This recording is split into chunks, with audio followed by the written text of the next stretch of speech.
Hello friends, आपका स्वागत है आपका चैनल द जीके माइंड में। मंडे को यानी 7 सितंबर को क्या होगा ना होगा पल पल की खबर जानने के लिए हमारे चैनल से जुड़े रहें। सब्सक्राइब करें, लाइक करें एंड शेयर करें। ओके, आइए नीरज जी, आपका फिर से एक बार स्वागत है द जीके माइंड में। धन्यवाद लखिंदर जी। सर, बहुत इंपॉर्टेंट प्रश्न है सर। जी सोमवार को अहम सुनवाई है। यह एक बड़ा संजोग है कि दिसंबर सीटेट ए स्टेट डील प्राथमिकता का एक दिन ही फैसला होना है। इसमें आपका जी क्या कहना है? लखिंदर जी, फैसला एक दिन होना है कि नहीं ये तो कोर्ट डिसाइड करेगी, हम और आप नहीं डिसाइड कर सकते। पर जहां तक स्टेट अभ्यर्थियों का सवाल है, स्टेट अभ्यर्थियों का केस 4 सितंबर 2020 को लिस्टिंग पर था और जजमेंट सुरक्षित रखा गया और 7 सितंबर को जजमेंट की बात की गई। पर यहाँ पर देखने वाली बात यह है कि ऑर्डर जो जजमेंट फाइनल जजमेंट है उसके बाद 9 सितंबर 2020 से परीक्षा भी शुरू होने वाली है। अभ्यर्थियों में संशय की स्थिति है, पढ़े ना पढ़े। कुछ अभ्यर्थी ऐसे भी हैं जो वो यूट्यूब पर डाल रहे हैं पढ़ाई छोड़ो, जजमेंट आएगा, रिजल्ट आएगा। पर हमारा ये कहना है कि कोई भी अभ्यर्थी अपने पढ़ाई को नहीं छोड़े, क्योंकि चुनावी साल है और चुनावी साल में सरकार चुनावी रोटी सेकने को पूरा तत्पर है। और इस समस्या में अभ्यर्थियों को पढ़ाई नहीं छोड़ना चाहिए। बहुत सारे अभ्यर्थियों को दुख है कि हमारा सेंटर बहुत दूर दिया गया है, पर इसमें कहीं ना कहीं उन अभ्यर्थियों का बड़ा योगदान है जो रिजल्ट को लेकर लगातार बीएसवी के गेट पर चढ़े रहते थे।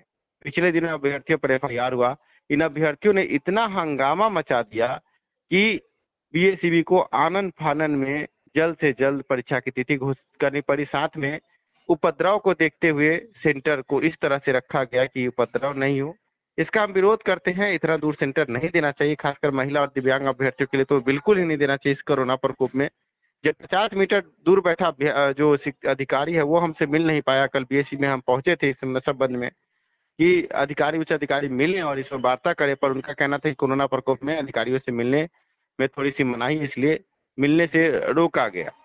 और आप समझिए, जब 50 मीटर दूर बैठा अधिकारी नहीं मिल सकता है, लेकिन अभ्यर्थियों को कहा जाता है कि तुम 500 किलोमीटर दूर जाके परीक्षा दो। ऊपर से तुम्हारे पास पैर है कि नहीं है उससे अधिकारियों को कोई मतलब नहीं। दिव्यांग जी अभ्यर्थियों के संबंध में भी उन्होंने ठीक से सोचा नहीं। बहुत सारा बात है इस पर, बहुत गतिरोध है और ज्वलंत मुद्दा है इस पर।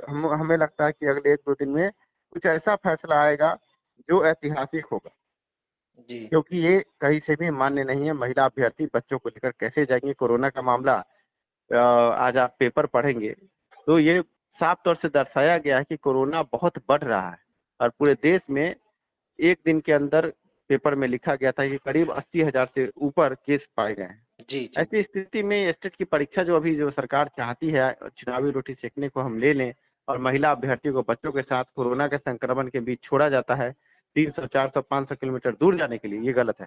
कल बीएससी के सामने जब हम पहुंचे थे, हम आपको बता दें, भीड़ इतनी थी अभ्यर्थियों की, पूरा गेट पर अभ्यर्थी एक दूसरे से चढ़े हुए थे। सिर्फ एक अधिकारी अंदर से आया था हमारे आवाज देने के बाद, जवाब देने को, उससे बात करने को। जब बीएससी के गेट पर यह हाल है तो परीक्षा केंद्रों पर क्या हाल होगा? और दूसरी बात, आपने पूछा हमसे कि डीएलएड प्राथमिकता के केस की सुनवाई है, साथ में सीटेट दिसंबर अभ्यर्थियों के केस की सुनवाई है। जजमेंट सर बहुत मुश्किल है, क्योंकि 7 सितंबर को अगर बड़ी सुनवाई होती भी है तो दोनों केस में बड़े बड़े वकील है।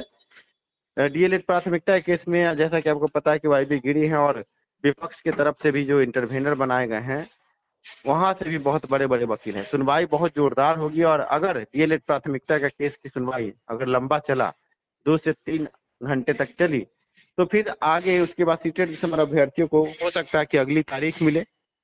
पर अब सब कुछ 7 दिसंबर पर है।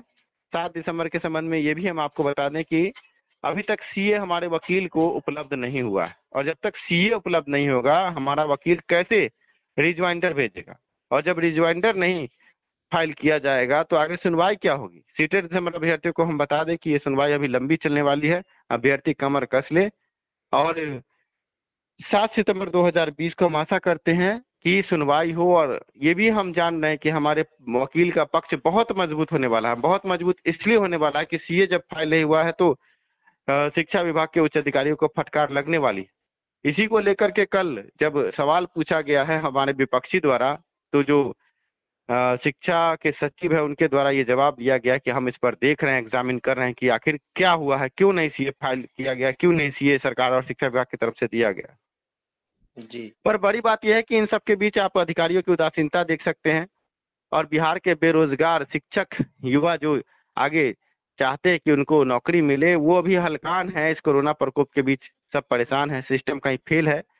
अब देखिए नए जो शिक्षा के सचिव है, अपर मुख्य सचिव, वो क्या करते हैं, ये देखने वाली बात होगी। और इस बीच आप ये भी जान लें कि अभी तक जब सीए फाइल नहीं हुआ है, सीए नहीं दिया गया है, तो आज शनिवार हो गया, कल रविवार हो गया, इन 2 दिनों में कोर्ट की कार्रवाई बंद रहती है, तो किसी भी हालत में सीए हमारे वकील को अब मिलने वाला नहीं है। सोमवार को अगर सीए मिल भी जाता है तो क्या सोमवार को रिज्वाइंडर फाइल कर दिया जाएगा? ये बड़ा सोचने वाला बात है। तो सोमवार को जब रिज्वाइंडर फाइल नहीं होगा तो सीटेट दिसंबर अभ्यर्थियों के केस में सुनवाई की तिथि आगे बढ़ेगी, ऐसा हम अनुमान लगा रहे हैं। ऐसे हमारे वकील की तरफ से ये पक्ष रखा जाएगा कि बताइए, जब शिक्षक बहाली को सरकार और शिक्षा विभाग से समय पूरा करना चाहती है तो ये सब त्रुटियां कैसे हो रही हैं? क्यों सीए नहीं फाइल किया गया? एक तरफ सरकार और शिक्षा विभाग जो पहले से बीटेड सीटेड पास है उनको सांत्वना देती है कि हम सब समय पूरा करेंगे, दूसरी तरफ जब केस चल रहा है उसमें सीए नहीं फाइल किया जाता है। बाद में इस तरह की स्थिति में आगे जब तिथि बढ़ेगी और आगे चुनाव है तो आप समझिए क्या होगा। ये बड़ा जी ज्वलंत मुद्दा है। हमने आपका ज्यादा समय लिया और इन सभी मुद्दों को हमने साफ किया कि जो भी अभ्यर्थी इस ऑडियो को सुन रहे हैं वो समझे कि कहीं ना कहीं सरकार और शिक्षा विभाग आपके साथ खेल रही है। इसमें हम अभ्यर्थियों को आपस में लड़ाया जा रहा है और सरकार और शिक्षा विभाग चद्दर तान के सोई हुई है। आप समझिए कि अब 3 महीना हो गए होने को है, अभी तक सीए नहीं फाइल किया गया, जबकि कोर्ट का आदेश था कि सीए फाइल करिए। उसके बाद हमारे वकील को आदेश था कि रिज्वाइंडर फाइल कीजिए। जब आप सीए ही नहीं दीजिएगा तो कैसे रिज्वाइंडर फाइल होगा? सीटेट दिसंबर अभ्यर्थियों के केस में अगली तारीख मिलना तय है। जैसा कि पिछले दिनों भी हमने आपको एक बड़ा अपडेट दिया था जी कि 4 सितंबर की सुनवाई नहीं होगी, जो आपने देखा। जी और हम जो सच होता है कुछ लोगों को कड़वा लगेगा, पर हम सच बोलते हैं जिससे कि आपको सही जानकारी मिले और आप आगे के लिए तैयार रहें। जी सर, दिसंबर सीटेट अभ्यर्थी अभी क्या करे न करे, टेंशन में है, तनाव में है, किसका आप क्या संदेश देना चाहते हैं?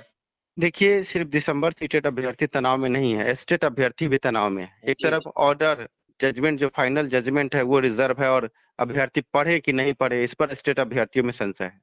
और सीटेट दिसंबर अभ्यर्थियों में संशय है कि क्या होगा 7 सितंबर को। पर सीटेट दिसंबर अभ्यर्थियों का संशय बेवजह का है। अभी जो भी हो रहा है सरकार की गलतियों के कारण हो रहा है। तो जब हमारा पक्ष मजबूत है और नियुक्ति पत्र देने पर रोक है, अगर सरकार और शिक्षा विभाग ऐसे ही चलती रही तो डिले होगा तो इसके जिम्मेवार तो वही होंगे ना। हम वहां से कहीं से जिम्मेवार नहीं और सीटेट दिसंबर अभ्यर्थी जिम्मेवार नहीं है। तो सरकार और शिक्षा विभाग को ये खेल खेलने दीजिए। ये खेल उन्हीं पर भारी पड़ने वाली है, जी क्योंकि जो विपक्षी है, जो बीटेड सीटेड पास है पहले से, वो अब आक्रोशित है और ट्विटर के माध्यम से सवाल पूछ रहे हैं कि आखिर सरकार और शिक्षा विभाग क्यों अभ्यर्थियों को लड़ा रही, क्यों सही काम नहीं कर रही। तो बड़ा मुद्दा यह है कि स्टेट अभ्यर्थियों को क्या होगा, जो विकलांग अभ्यर्थी है, महिला अभ्यर्थी सेंटर पर कैसे जाएंगे, साथ में कोरोना है। तो स्टेट अभ्यर्थी बहुत परेशान है कि 500 किलोमीटर महिला अभ्यर्थी में फोन कर दिए कैसे जाएंगे सर, जिनका जी पैर कटा वो भी फोन करते हैं। तो इस स्थिति में हम आपको यही बोलेंगे कि बड़ा मुद्दा यह है कि परीक्षा कैसे होगी 9 सितंबर को और 7 सितंबर का ऑर्डर क्या आता है। ये गतिरोध स्टेट अभ्यर्थियों के बीच है। पर हम ये साफ करना चाहते हैं कि शिक्षा सुधार रोजगार ने किसी का भी हाथ नहीं छोड़ा है। हम लगातार इसके लिए आगे बढ़ रहे हैं। एक अवमानना का केस भी जल्द ही आपको नजर आएगा पटना हाईकोर्ट में, स्टेट परीक्षा में इस तरह का जो स्थिति है इसके लिए। और सीटेट दिसंबर अभ्यर्थी घबराए नहीं, 7 सितंबर की सुनवाई में बहुत कुछ साफ भी हो सकता है और बहुत कुछ साफ नहीं भी हो सकता है, क्योंकि सरकार और शिक्षा विभाग जो गतिरोध अपनाए हुई है, हमारा वकील पूरी तरीके से तैयार है। देखना यह है कि आगे क्या होता है। सर, क्या लगता है इलेक्शन से पूर्व बहाली संभव हो पाएगा? अब कछुए की चाल से शिक्षा विभाग आगे चल रही है और जी जो भी कार्य उनको आज से 15 दिन पहले या 1 महीना पहले कर लेना चाहिए था उसको भी उन्होंने रोक रखा है। अब नए अपर मुख्य सचिव आए हैं जिन्होंने कल ट्वीट का जवाब दिया है कि हम इसको एग्जामिन कर रहे हैं। अब वो क्या करते हैं ये देखने वाली बात होगी।